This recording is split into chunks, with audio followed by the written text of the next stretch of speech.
on April 6, 2014, in a stadium packed with 75,000 people in New Orleans, a referee's hand hit the mat for the third time, and an entire building stopped breathing. No one cheered, no one booed, not at first. The arena simply went silent, a vast, stunned, disbelieving silence, the kind you almost never hear from a wrestling crowd, because the impossible had just happened. For 21 straight years at WrestleMania, the biggest show in the sport, a man dressed as a deadly mortician had never lost. The streak had become bigger than any championship. Beating this man at WrestleMania was considered a greater honor than winning the world title itself. And now, in front of those 75,000 frozen fans, the graphic flashed on the screens. 21-1. The streak was over. They didn't even play the winner's music. They couldn't. The silence said everything. Here is what that silence was mourning. 21-0 at WrestleMania, then 25-2 across his entire career on that stage. 30 years with one single company, never once leaving, never once jumping ship for more money, even when rivals waved fortunes in his face. A 7-time world champion, one of only 2 men who appeared on the very first episode of Monday Night Raw and was still there decades later. And beneath all of it, a discipline almost no performer in history has matched. For nearly 30 years, in public, he refused to break character, refused to be seen as anything other than the deadman, to protect an illusion for the fans who believed in it. The character was called The Undertaker. The man inside it was named Callaway, a 6'10" basketball player from Houston, Texas. So who was the man behind the character?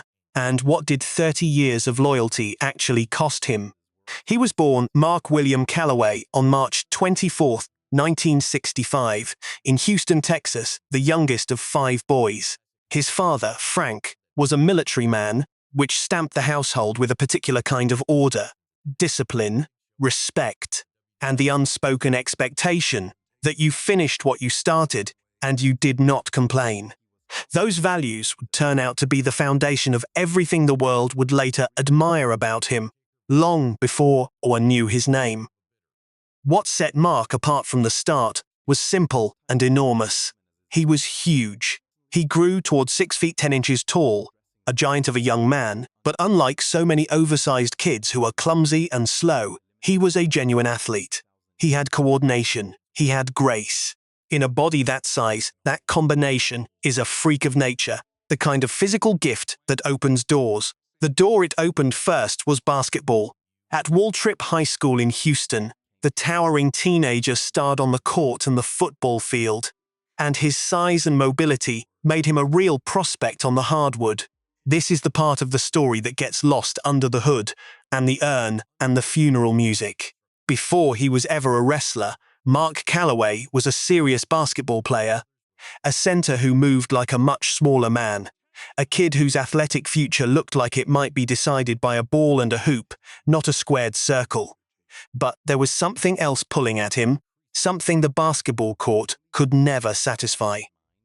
He loved professional wrestling. He had grown up watching it, drawn to the spectacle and the larger-than-life characters, and somewhere in that quiet, disciplined, oversized kid was a desire to become one of them. The athleticism was the gift his genetics handed him. What he did with it would come down to a choice that on paper made no sense at all. Walking away from a sport he was good at to chase a strange and brutal world where a man his size was just getting started. He played his college basketball at Angelina College in Lufkin, then at Texas Wesleyan University, suiting up as a center for the Rams. He was big, mobile, and capable, and then he dropped out. He walked away from school and from organized basketball entirely because the pull toward wrestling had become impossible to ignore. He trained under a wild, respected veteran named Buzz Sawyer, and he learned the hard way, the only way there was back then. On tiny shows in front of tiny crowds, for almost no money, taking his lumps. He debuted in 1987 for the famous Texas promotion World Class Championship Wrestling, hidden behind a mask, as a character called Texas Red. and lost his first major outing to the legendary brawler, Bruiser Brody. Watching from ringside that night was a manager named Percy Pringle, a man who would, years later, become his most important on-screen partner under a different name, Paul Bearer. He bounced through the territories, a giant looking for an identity. In the United States Wrestling Association, he became a monster, called the Master of Pain, and won championships. And in 1989, the biggest opportunity yet arrived. World Championship Wrestling, one of the two national companies, signed him and repackaged him as Mean Mark Callis. And here is the turning point, the moment that should humble every talent evaluator who ever lived.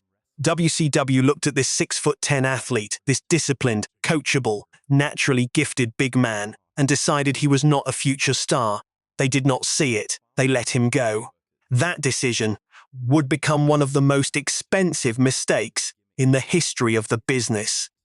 Because a man named Vince McMahon, who ran the rival World Wrestling Federation, looked at the exact same wrestler and saw something nobody else had seen. He didn't see a generic big man.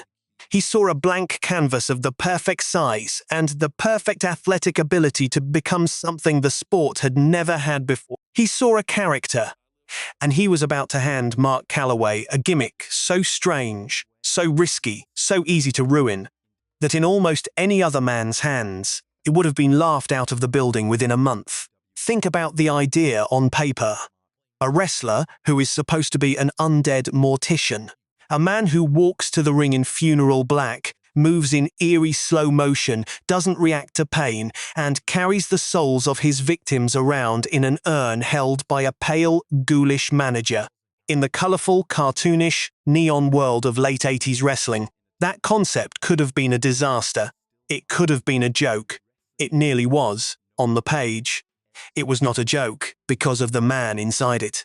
On November 22nd, 1990, on Thanksgiving night at Survivor Series, a smarmy preacher character named Brother Love introduced a mystery partner for the $1 Million Man's team, a giant from Death Valley, and out walked The Undertaker. He moved unlike anyone the audience had ever seen, slow and deliberate and utterly without fear. He didn't flinch. He didn't sell his opponent's offense the way every other wrestler did. He absorbed blows like they were nothing and kept coming, and he finished men by lifting them upside down and dropping them on their heads with a move called the Tombstone Pile Driver. The crowd didn't quite know whether to be entertained or afraid. That was exactly the point. The genius was the commitment. Mark Calaway understood instantly that a character this absurd only works if the man playing it believes in it completely, totally, every second, with no winking at the audience. He never smiled. He never broke. He let the slow, cold menace do the work, and audiences who came ready to laugh found themselves leaning forward instead, unnerved. The next year, the ghoulish Paul Bearer took over as his manager, raising that golden urn over opponents, and the act locked into place. By Survivor Series 1991, barely a year into his run, The Undertaker did the unthinkable. He beat Hulk Hogan himself, the single biggest star the industry had ever produced, for the World Wrestling Federation Championship. A gimmick that should have been a one-month novelty had just toppled the most famous wrestler alive and taken the most important title in the company. The Deadman was not a joke. The Deadman was a main event monster, and he had arrived faster than anyone thought possible. Here was the wall, though, and it is a strange and revealing one. The challenge The Undertaker faced was not a rival or a championship. It was the gimmick itself. A character like this had a shelf life measured in months. Audiences get bored. Novelty fades. Every gimmick wrestler in history eventually became but a punchline as the act grew stale. The question hanging over Mark Calaway was simple and brutal. How long could a deadman stay interesting before the whole thing collapsed into self-parody? The answer, against every reasonable expectation, was 30 years.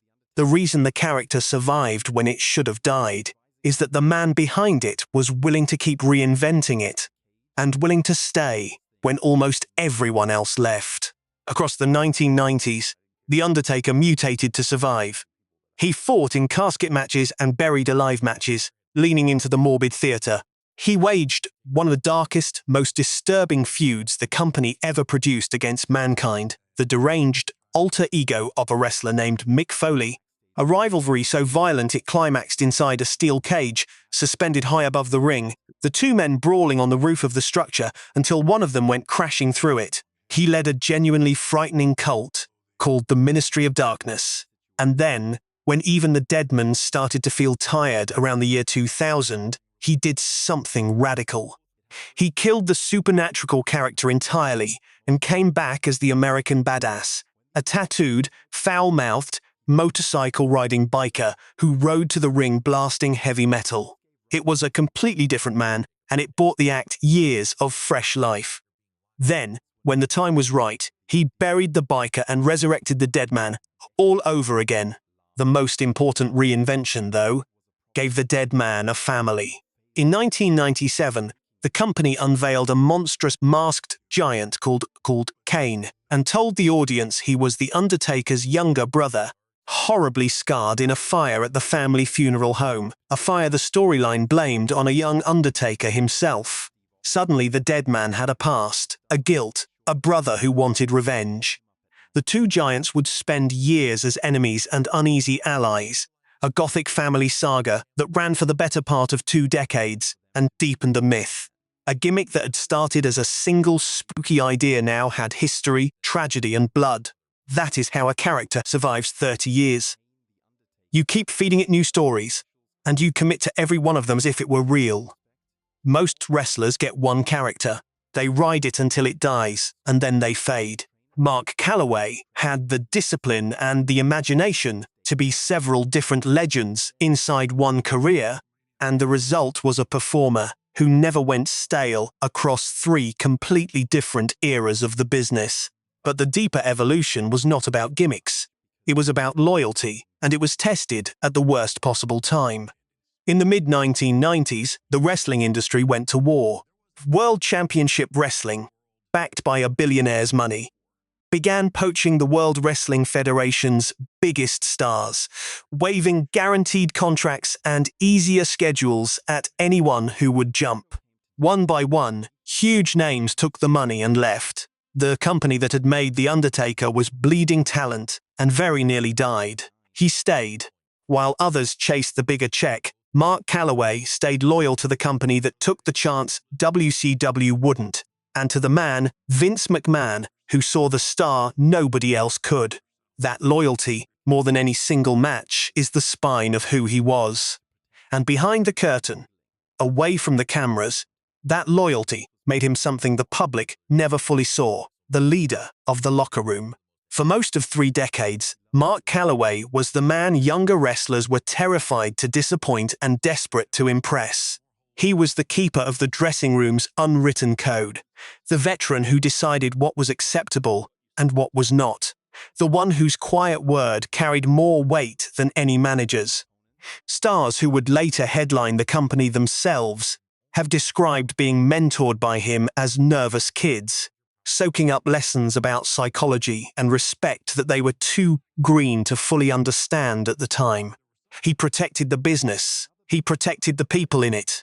In an industry notorious for chewing up the young and the naive, the deadman became its conscience, the steady center that an unstable, churning world of egos and injuries quietly organized itself around. The character was a monster. The man was the one everybody trusted. To understand the peak of his career, you have to understand what the streak became, because it grew into something far bigger than wins and losses. It started almost by accident. He won his first WrestleMania match in 1991 against Jimmy Snuka, a forgettable bout that no one thought anything of at the time. The company didn't even begin tracking it as a streak until a few years later, but as the wins piled up, year after year, at the one show that mattered most, something mythic began to form around it. The Undertaker did not lose at WrestleMania, ever. And by the late 1990s and into the 2000s, That fact had transformed into the single most protected accomplishment in the entire sport. Within the storyline universe of professional wrestling, beating The Undertaker at WrestleMania was openly described as a greater honor than capturing the World Championship.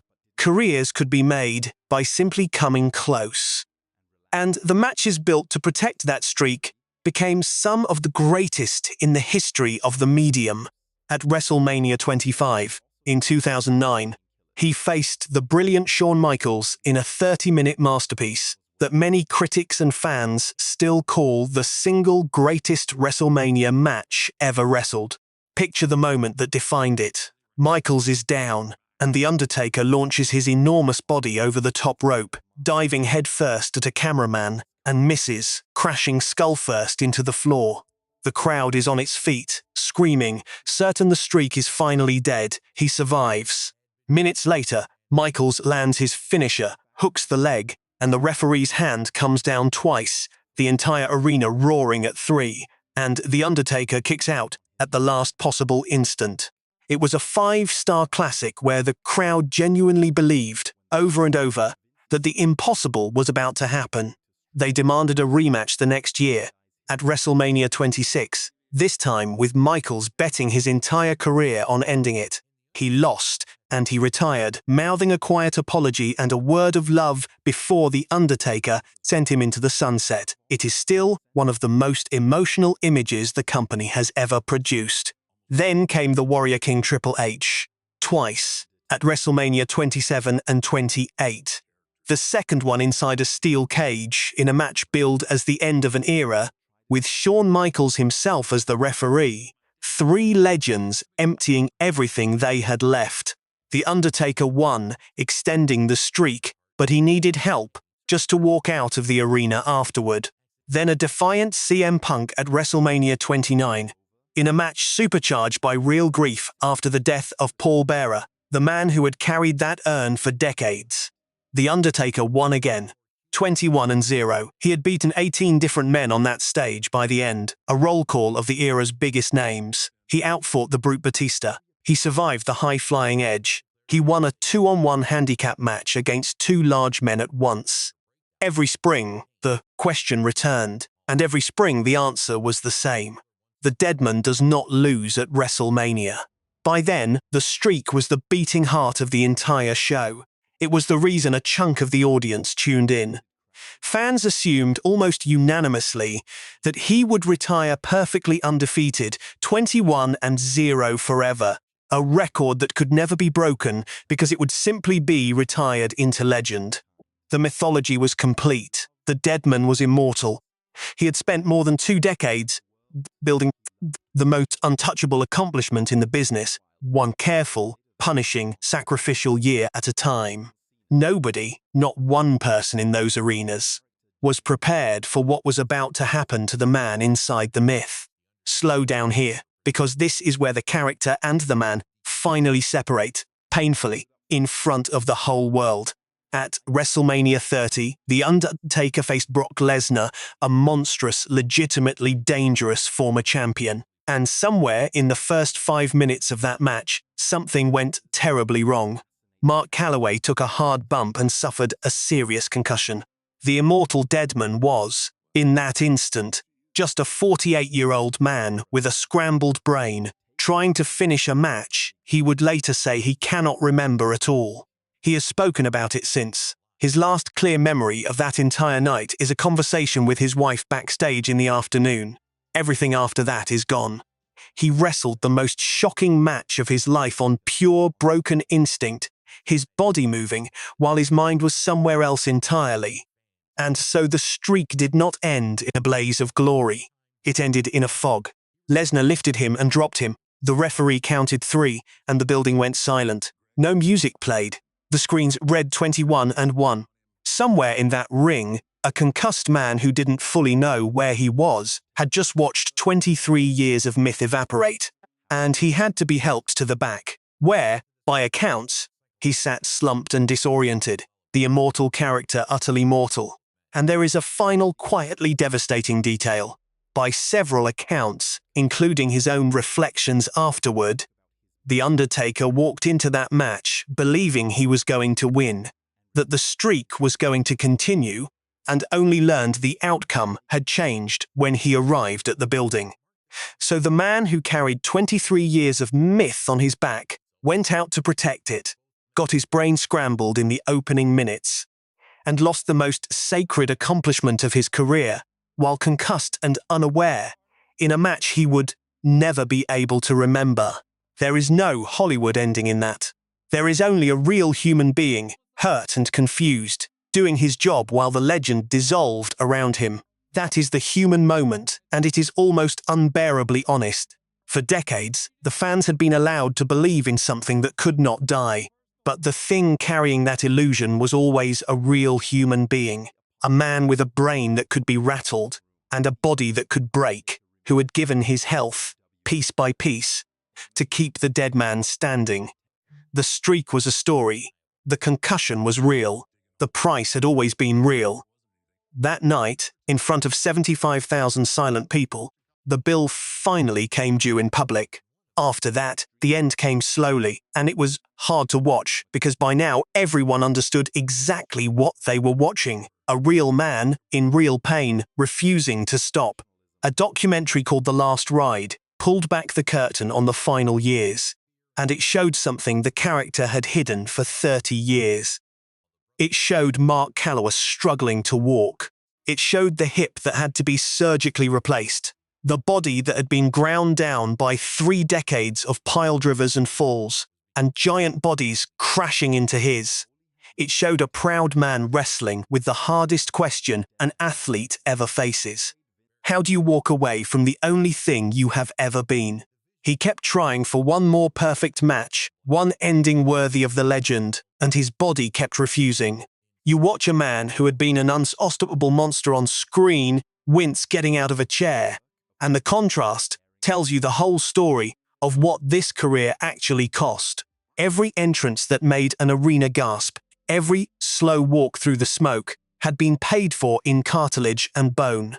At WrestleMania 33, in 2017, he lost to the young Roman Reigns, and in a moment, everyone read as goodbye, slowly removed his coat, his gloves, and his hat, and laid them in the center of the ring before walking away into the dark. It felt like the end. It wasn't, quite.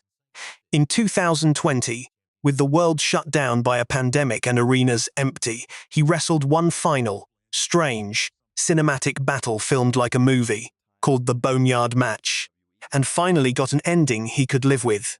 And then, on November 22nd, 2020, 30 years to the very day after a giant from Death Valley first walked down that aisle, Mark Calaway stood in an empty arena and said goodbye for real, laying The Undertaker to rest at last. There was something fitting about that emptiness. He had spent his whole career making enormous crowds believe, and at the end, with the world locked down and the seats bare, it was just the man and the character and 3 decades of memory. He thanked the fans, and the lights went down on the longest, most loyal run the business had ever seen. 2 years later, he was inducted into the Hall of Fame, and the company built a statue of him. 30 years, one company, one character carried by one loyal, broken, extraordinary man, all the way to the end. Strip away the urn and the funeral music and the streak, and look at what actually happened here. A 6'10" basketball player from Houston, raised by a military father to finish what he started and never complain, walked away from a sport he was good at to chase a strange dream. He was rejected by the company that should have made him, handed a gimmick that should have been a punchline, and asked to make a paying audience believe in a man who was supposed to be dead. And he did it not for a year, not for 5, but for 30, by pouring a discipline and a loyalty into that character that almost no one in the history of entertainment has matched. He understood something the flashier stars never quite did, that the magic only works if you protect it. So he protected it. He stayed in character in public for decades, so that a child who believed in the deadman would never have that belief broken. He stayed with one company through a war that tempted everyone else away. out of loyalty to the men who bet on him. And he gave his body, joint by joint, surgery by surgery, concussion by concussion, to keep the illusion alive. The character was supernatural. The sacrifice was completely human. That is the man behind The Undertaker, not a monster from Death Valley. A disciplined, loyal, relentlessly professional Texan who decided that if he was going to be the dead man, he was going to be the dead man all the way, for as long as his body would let him, and then a little longer than that. The mask never slipped, not because the job demanded it, but because he believed the people who paid to believe deserved nothing less. So where does he actually rank? And you have to be honest, because the honest answer is not the simple one. If the question is, who was the single biggest box office draw the business ever produced? The Undertaker is probably not your answer, and his own peers would tell you so. Hulk Hogan took wrestling mainstream on a scale Calloway never matched at the gate. Stone Cold Steve Austin and The Rock drove the company to its absolute commercial peak, drawing money The Undertaker, for all his fame, did not personally generate at that level. And you have to admit the character's sillier stretches honestly, too. The era of druids and supernatural mind control and goofy purple gloves, the storylines that have not aged gracefully. The streak itself, for all its mythology, was a creative decision, a series of booked outcomes, not a competitive record earned in real contests. But change the question, and the debate shifts entirely. Ask who was the most respected man in the locker room, the one the younger wrestlers looked to as a leader and a teacher, and almost everyone points to the same person. Ask who was the most loyal, the constant who stayed for 30 years while everyone else came and went, and there is no debate at all. Ask who created the most enduring character in the entire history of the medium. The one figure who became genuinely synonymous with the company itself, and again, you arrive at the deadman. Stars like Drew McIntyre have spoken about being mentored by him as kids, about a wrestling intelligence so deep it went over their young heads. He was, by wide agreement, the conscience and the backbone of the locker room for a generation. So how good was he actually? As a pure draw, very great, but not the single greatest. As a character, as a sacrifice, as a 30-year monument to loyalty and professionalism, he stands close to alone.